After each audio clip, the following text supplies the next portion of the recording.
is know the way, go the way, show the way. All right. So you know what you want your 3-0 and your 3-5 players to learn. You've got that plan. You have a whole ballpark full of ideas. But what do you want to do? You want to draw the learning out of them. All right, can we get everybody kind of a little closer together here? Let's bring everybody down here. And I'm gonna need 4 players. Okay, so just be on the ready. Keep your breath. So there are some teaching theories that coaches don't often use that school teachers know really well. One of them is the affective filter. Does anybody know? What do you know about the affective filter? Okay. What do you know about teaching theories, like in the field of education?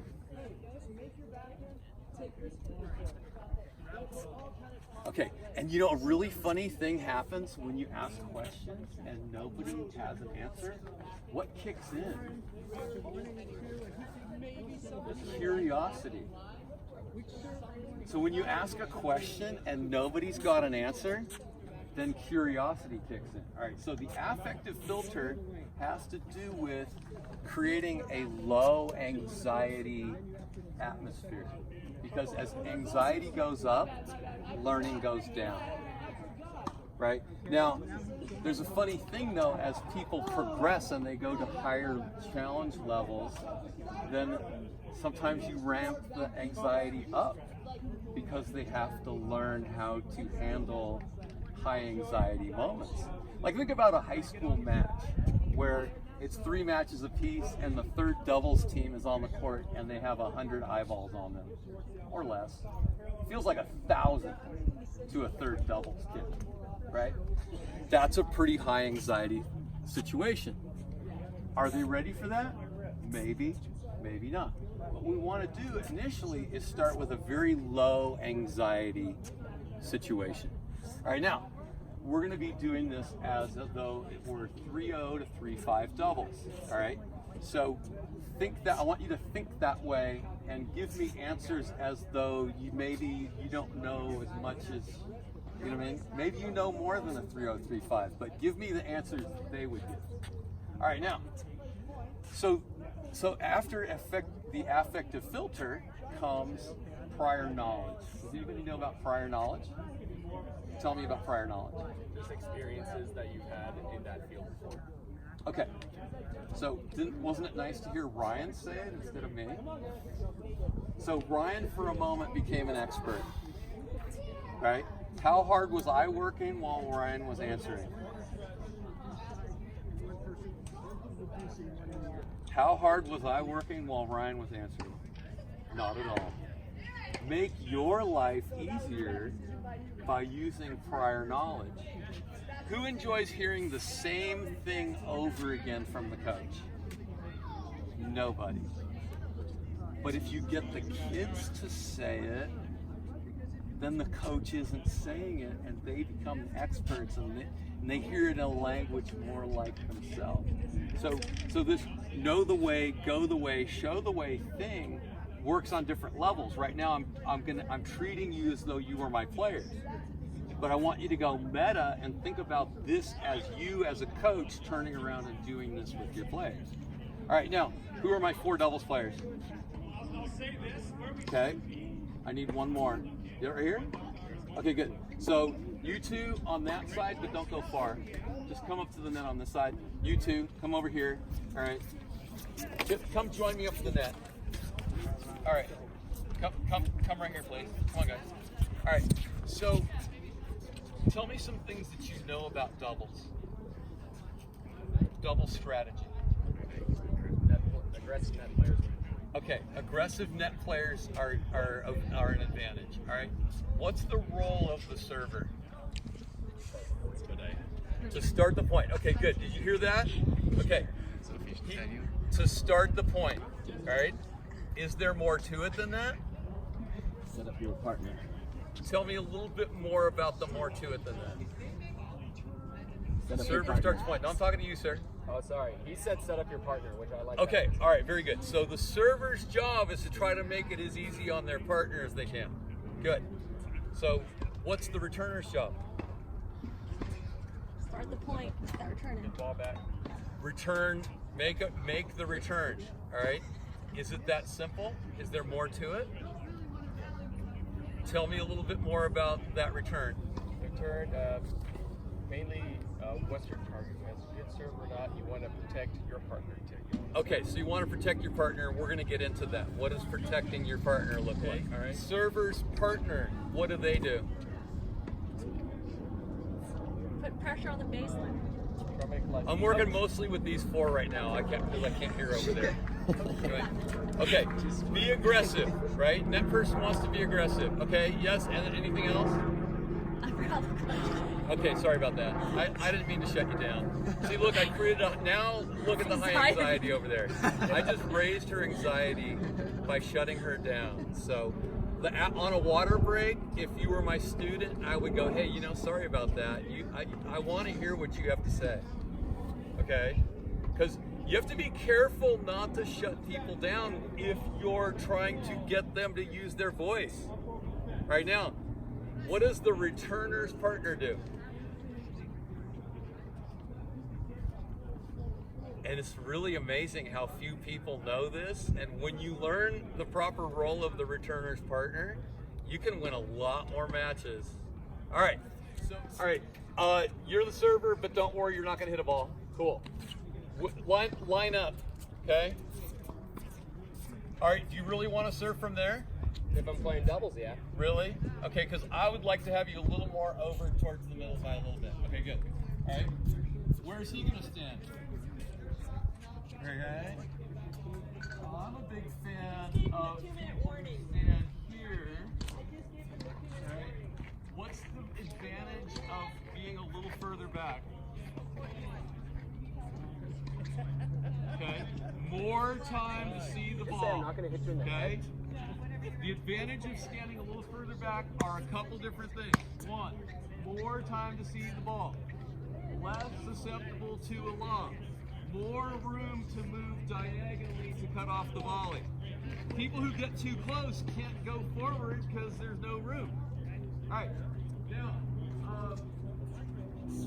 why is this circle here? Up the tee. Why do we want to serve up the tee? Eliminate angles for the return. Eliminate angles off the return. So come on over here and put this 1, 2, 3 things that you got from the learning theory. Make your job easier by doing what? Let the kids figure out the answer. Okay, there is one time in life when you have the opportunity to maximize your cerebral cortex, and it's adolescence. Ask your kids questions, expect answers. When they run out of answers, their curiosity kicks in. Teach from there. Then you avoid teaching them stuff they already know. No. What's another takeaway from the learning stuff? Low anxiety. Create a low anxiety thing, right? I mean, the way the kids enter the court, the way you greet them, the initial thing that you do on the court that creates a low anxiety thing is really important. As your relationship gets better and their level goes up, you can take them closer to hell. When I'm coaching high school kids, I tell the parents this: I'm not going to kill your kid, I'm just going to take them to the edge of death. So when you're performing at a high level, there are some extremely anxious moments, but you have to learn to negotiate that. But don't start them immediately that way. One more thing before we.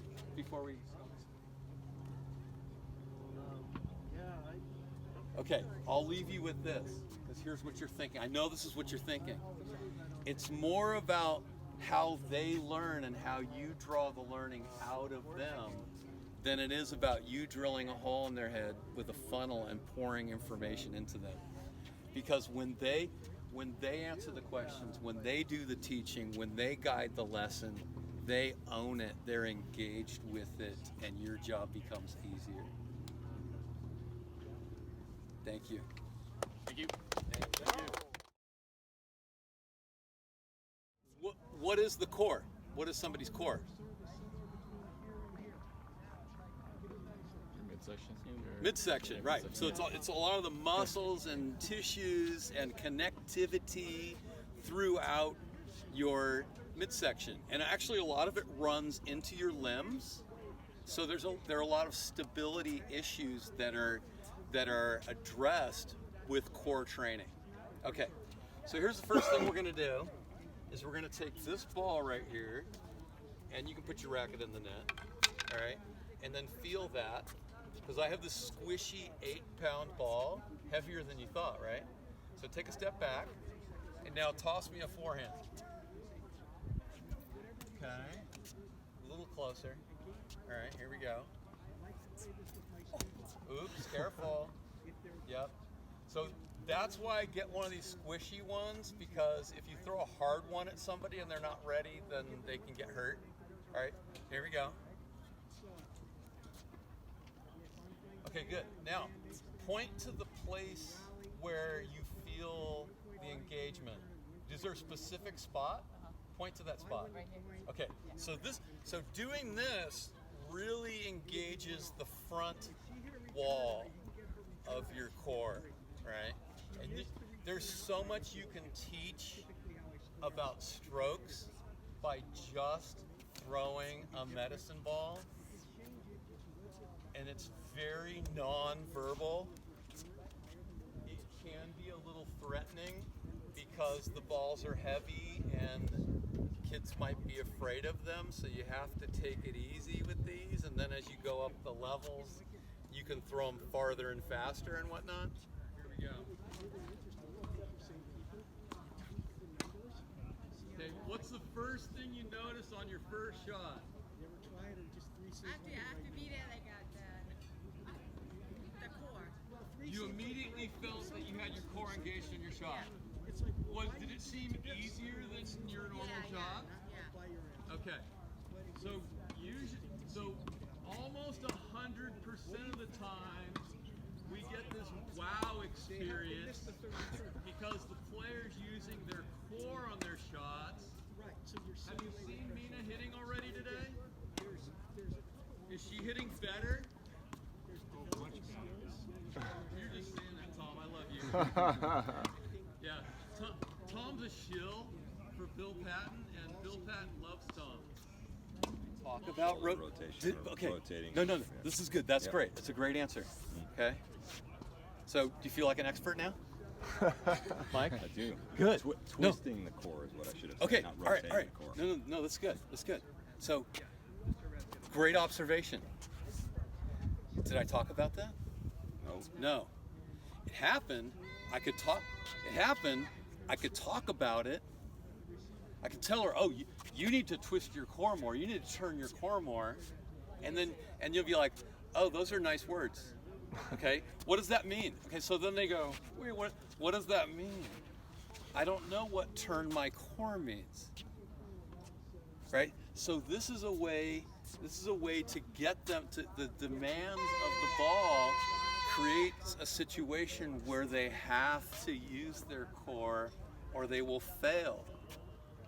Right? So what was your favorite part? Did you like the medicine ball? Did you like the second one that the second one? That was harder than. So the 190, the big Yes. foam ball. Yeah, the Okay. heavier. So I have to do like this. Yes. Otherwise, And there is a love-hate relationship with the 190 millimeter ball, right? People hate it more than they love it, but it's like eating your vegetables. They hate it because they miss it into the net. It's embarrassing initially. And I'm like, hey, don't worry. And then keep telling them, don't worry, Amanda Fink, NCAA champion, hit her first ball right in the middle of the net. So you have nothing to worry about. You're going to be fine. All right? So what from the theories, what theories did you see in action of athlete-centered coaching, of going the way, showing the way? What was letting them do the process, letting them figure it out, letting them know they can do it. You didn't have to drill a hole into their head and pour the information in. And you continue asking questions where it helps them guide them to where they need to get to. And when you're giving those incredible answers, I'm not even working at all. So my lessons are more valuable, and I'm guiding students to take ownership of their own learning. And there are different learning theory on a tennis court.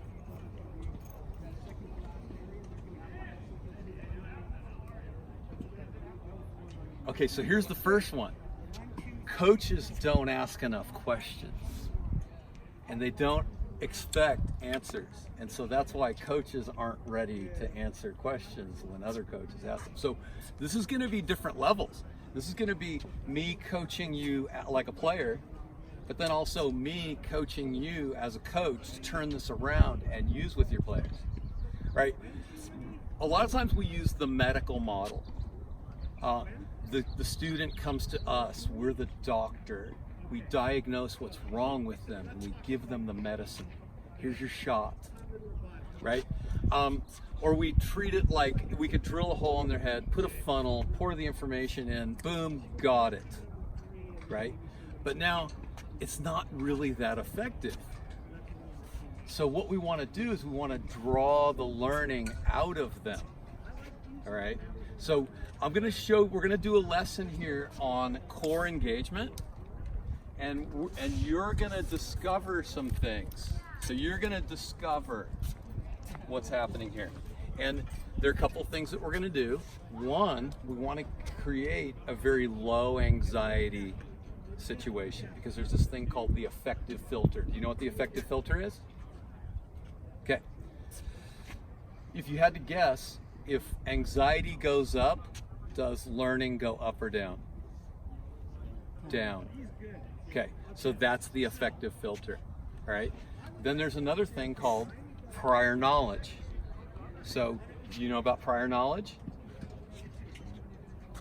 Okay, so, see, I just did it to you because I asked you if you have prior knowledge of prior knowledge, and you don't. So now I have permission to explain.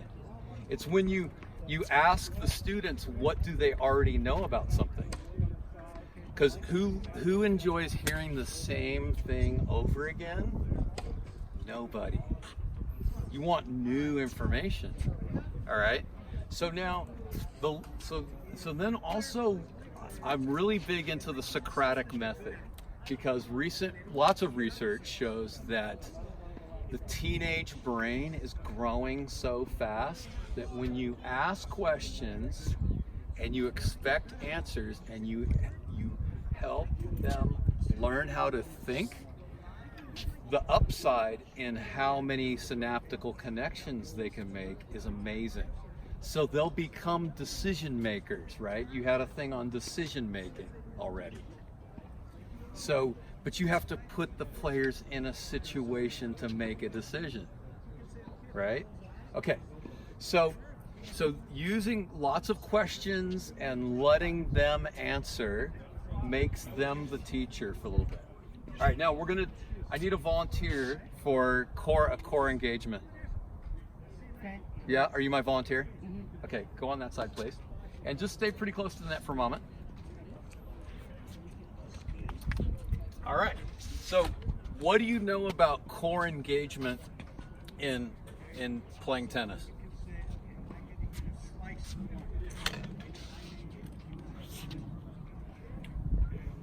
It needs to be there while you're Okay, you need to have some. Good. Right? Okay, now when you start doing this with your students, there will be awkward moments like this. And it's okay. It takes a moment as a coach to be able to be okay giving the players some think time to be sure that they absolutely don't know something, right? Okay, so what is the core? What is somebody's core? Midsection. Midsection, right. So it's a lot of the muscles and tissues and connectivity throughout your midsection, and actually a lot of it runs into your limbs. So there are a lot of stability issues that are addressed with core training. Okay, so here's the first thing we're going to do. is we're gonna take this ball right here, and you can put your racket in the net, all right? And then feel that, because I have this squishy 8-pound ball, heavier than you thought, right? So take a step back, and now toss me a forehand. Okay, a little closer. All right, here we go. Oops, careful. Yep. So that's why I get one of these squishy ones, because if you throw a hard one at somebody and they're not ready, then they can get hurt. All right, here we go. Okay, good. Now, point to the place where you feel the engagement. Is there a specific spot? Point to that spot. Right here. Okay, so doing this really engages the front wall of your core, right? And there's so much you can teach about strokes by just throwing a medicine ball, and it's very non-verbal. It can be a little threatening because the balls are heavy and kids might be afraid of them, so you have to take it easy with these, and then as you go up the levels, you can throw them farther and faster and whatnot. So you felt something in your core, right? Okay, pick up your racket now. Okay, now we're gonna change where the experience of the core is felt, all right? So come on, that's good right there. This ball's very heavy, and I want you to hit it with both hands on both sides, all right? What do you think's gonna happen with this big foam ball? What do you predict will happen with her shot? Okay, thank you, Tom. Okay. Okay, Amanda Fink did that the first time, and she's an NCAA champion player, right? I can't do the two. So the player sees this and they assume that it's going to be easy, and it turns out not to be. And it was really funny to see Amanda blasted in the middle of the net. I still tease her about that. She did that last year. All right, so you have to engage your core a little bit more. You need a little more rotation. So I have to use a 2-hand. You have to use 2 hands. This is so heavy it will hurt your wrists if we don't. Okay, so nice. Okay. All right. Do you know why you missed that? Okay, the shot before that. Okay, stop hitting. Do you know why you missed the shot before that? Okay, did everybody see that? All right. So now, you used your hands too much because you were too close to the ball. So your experience was with your hands, but the problem was with your spacing. So let's find the space that will give you the best core rotation. Nice, okay. All right, let's get you on that side because it looks more natural. Okay, do you know why you missed that one? I use just a hand. You'd use just your hands. So, see, I'm not telling her what she's supposed to learn, she's discovering it. And players use their hands way too much. And so she's learning it on her own here, right? So be more firm, good. And then if you go and you put your strings right on that ball, really firmly right on it, that's fine. All right. Now we're going to graduate to this ball, and we're gonna go to the tee. So you can stand a couple feet inside the tee, Mina. All right. And now with little kids, I would still have little kids hitting 2 hands on both sides for a little while, just to be sure that they're not having stability problems with their wrist. With adults, they can hit one-handed. Okay, so. Don't be sorry. Let's just play tennis, right? Okay.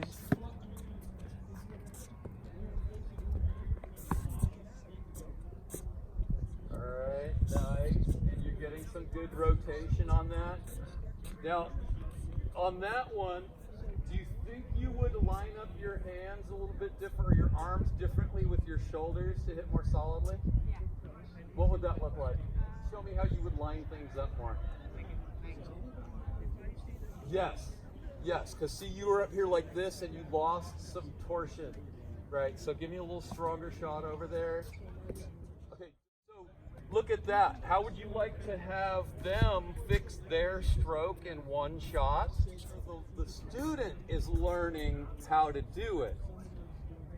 The teacher isn't telling them what to do, right? Now I offered the suggestion, so you have to know the way, go the way, and show the way. So you know, she had to find the way. I'm showing it to her sort of, but she's discovering on its own. You can move back a little further now. Okay. Okay, now with this ball, I like to hear that whomp sound.